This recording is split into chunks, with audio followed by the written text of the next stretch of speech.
Say your call sign again. The fighter pilots' voices were full of shock. Falcon, the quiet woman said back. Minutes ago, both engines had failed at high altitude. Nobody on the plane knew her name. She was sitting alone in row 8. But she would soon save 200 lives. Before you watch full story, comment below from which country are you watching. Don't forget to subscribe for more amazing stories.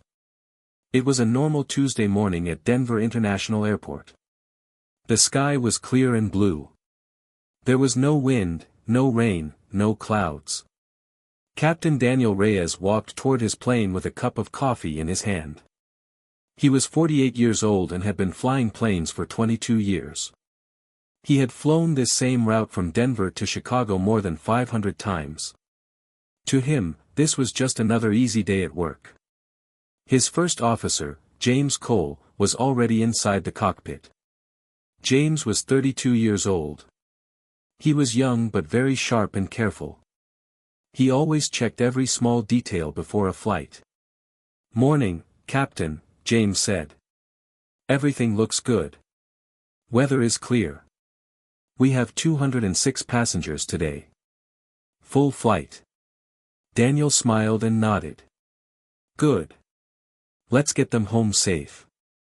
He sat down and began his own checks. Fuel levels were normal. Engines were working fine. Everything looked perfect, just like any other day. Outside, passengers were boarding the plane one by one. Among them was a woman named Sarah Miller. She was 42 years old. She wore a plain gray jacket and simple black jeans. She carried a small brown bag and nothing else. She did not talk to anyone. She walked straight to her seat, row 8, seat A, next to the window. She sat down quietly and pulled out a small notebook from her bag. She began to read it slowly. The man sitting next to her in seat 8B was busy on his phone. He did not even look at her. The teenage boy in seat 8C had headphones on and was already watching a video. Nobody in that row noticed Sarah. She looked just like any other tired traveler going home. But something about her was different. When flight attendant Lisa Grant walked past row 8 to check seatbelts, she noticed Sarah's eyes. They were calm, but sharp. They moved quickly around the cabin, checking the exit doors, checking the distance to each one. Lisa thought it was strange, but she said nothing and moved on with her work. The plane pushed back from the gate at exactly 9 in the morning. It taxied to the runway and took off smoothly into the clear sky. "Positive rate," James said, watching the screen. "Gear up," Daniel replied.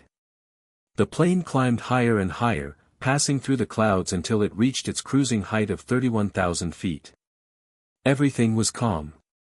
The seatbelt sign turned off. Flight attendants began pushing their drink carts down the aisle. Sarah looked out the window at the land below. Mountains, rivers, small towns, all passing slowly beneath the wing. She closed her notebook and placed it back in her bag. She had been flying as a normal passenger for 3 years now. But old habits never really leave a person. She still checked the exits. She still watched the sky. She still noticed small things that other people missed. 40 minutes into the flight, everything changed in a single moment. In the cockpit, Daniel and James were talking about lunch plans in Chicago. Then, without any warning, a loud alarm rang through the cockpit. "Engine 1 is losing power," James said, his voice suddenly tight. Daniel looked at the screen. The number for Engine 1 was dropping fast. He tried to adjust the controls, but nothing helped. 10 seconds later, the engine made a strange sound and stopped working completely. "Engine 1 is out," Daniel said, trying to stay calm. "Starting the shutdown steps now." James moved fast, following the training he had done many times in simulators but never once in real life. This was serious, but a plane can still fly and land safely with only one engine working. Daniel began planning to turn back and land at the nearest airport. But then, without warning, Engine 2 also began to fail. The lights flickered. A strange vibration passed through the whole plane. "Engine 2 is failing too," James shouted. Within seconds, that engine also died. Complete silence filled the cockpit. No engine sound. Just the quiet whistle of wind outside and the loud beeping of warning alarms. "Mayday, mayday, mayday," Daniel said into the radio, forcing his voice to stay steady. "This is Flight 721.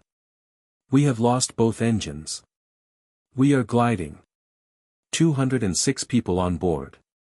The air traffic controller's voice came back, shocked. "Flight 721, understood. Nearest airport is 45 miles ahead. Please advise your plan." James quickly checked the numbers on the flight computer. His face turned pale. "Captain, we won't make it," he said. "We are too high up and too far away. We will land short, in the forest, before we reach the runway." Daniel felt his chest go cold. 206 lives were now in danger, and there seemed to be no way out. Back in the cabin, passengers began to feel the plane shake slightly and slow down. Some people started crying.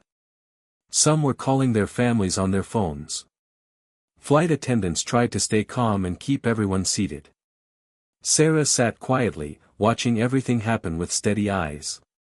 She had felt this same feeling before, many years ago, in a very different sky. James remembered something. During boarding, he had walked through the cabin and had seen a woman reading a notebook filled with strange numbers and flight paths. He did not know why, but something told him to go find her. He stood up quickly. "Captain, give me 1 minute," he said. "Trust me." Before Daniel could argue, James opened the cockpit door and walked into the cabin. He moved fast down the aisle until he reached row 8. "Ma'am," he said to Sarah, "were you a pilot before?" Sarah looked up at him, calm and steady. "Yes," she said. "Air Force. Retired." James did not wait another second. "Please come with me. We need your help right now." Sarah stood up without any fear or hesitation. She followed James straight to the cockpit door. When she stepped inside, Daniel turned around and saw a stranger standing in his cockpit during the worst moment of his career. "What is this?" he said sharply. "She's a pilot," James said quickly. "Military. Just listen to her, please. We have no other choice." Daniel looked at Sarah closely. "What's your name?" he asked. "Sarah Miller," she replied. "Former captain, United States Air Force. I flew fighter jets for 18 years. I have landed damaged aircraft with no power before. I know how to do this." Daniel's pride wanted to argue, but there was no time left. "Tell me what to do," he said finally. Sarah moved fast. She looked at the screens, checking altitude, speed, and direction. "You are flying too fast," she said. "Slow down to 200 knots. That will help you glide farther without losing height too quickly." Daniel adjusted the controls carefully. The plane's nose lifted slightly, and the speed dropped to the exact number Sarah gave. "Now turn left, toward that ridge of hills," Sarah said, pointing through the front window. "The wind is blowing against those hills. When wind hits a hill like that, it pushes upward. If we fly close to that ridge, the rising air will slow our fall. It can add many extra miles to our glide." James looked amazed. "I've heard pilots talk about that, but never seen anyone do it in a real plane like this," he said. "Neither have most pilots," Sarah replied. "But fighter pilots train for this kind of thing all the time." Daniel turned the plane toward the ridge, just like Sarah said. Slowly, the falling speed of the plane began to change. "It's working," James said, watching the numbers drop from fast to slow. "We are actually falling much slower now." Daniel could not believe his eyes. The invisible wind was holding them up, just a little, but just enough. While this was happening, 2 fighter jets were flying nearby. They had been sent to check on the passenger plane and report back to ground control. The lead pilot, a man everyone called Hawk, heard the strange radio calls coming from the passenger plane. When he heard the details about the wind technique being used, he grew curious. He pressed his radio button. "Flight 721, who is guiding you right now? Please give a name and call sign." There was a short pause. Then Sarah's voice came through clearly. "This is former Captain Sarah Miller, United States Air Force, call sign Falcon." Hawk's eyes went wide inside his own cockpit. "Falcon," he said quickly. "Confirm your call sign again." "Falcon," Sarah repeated calmly. Hawk could not believe it. He had heard stories about a pilot named Falcon many years ago, someone who had once landed a badly damaged jet safely during a training accident, saving her whole squad. "I know that name," Hawk said over the radio. "If Falcon is flying that plane, trust her completely. She knows exactly what she is doing." Inside the cockpit, Daniel and James kept following every instruction Sarah gave them. "Distance to the small airport ahead?" Sarah asked. 12 miles, James answered. Sarah did quick numbers in her head. "We can make it," she said. "But we must be exact. No mistakes." As the small runway came into view, Sarah gave calm and clear directions. "Landing gear down now." Daniel pulled the lever, and the wheels came down with a solid sound. "Flaps to first setting." James moved the flap lever slowly. The plane began to slow down as it dropped lower toward the ground. "Steady, steady," Sarah said softly. "Nose up just a little, right before we touch the ground." The runway grew bigger through the window. The wheels touched the ground with a hard but safe bump. "Brakes, full power now," Daniel shouted. He pressed the brake pedal down as hard as he could. The plane shook and slowed, smoke rising slightly from the wheels. Slowly, the plane came to a full stop, with only a small amount of runway left in front of them. For 1 second, there was total silence. Then, loud cheering and crying came from the cabin behind them. People were hugging each other and thanking God. Daniel turned to Sarah, his hands still shaking. "You just saved every single person on this plane," he said. "Who are you, really?" Sarah gave a small, tired smile. "Just someone who used to fly for a living," she said. But Daniel knew this was much more than that. Within hours, news channels were reporting the story everywhere.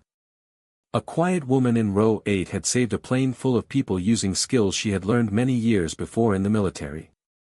Reporters wanted to know everything about her. At a press event days later, someone asked Sarah why she had left the Air Force. She paused before answering.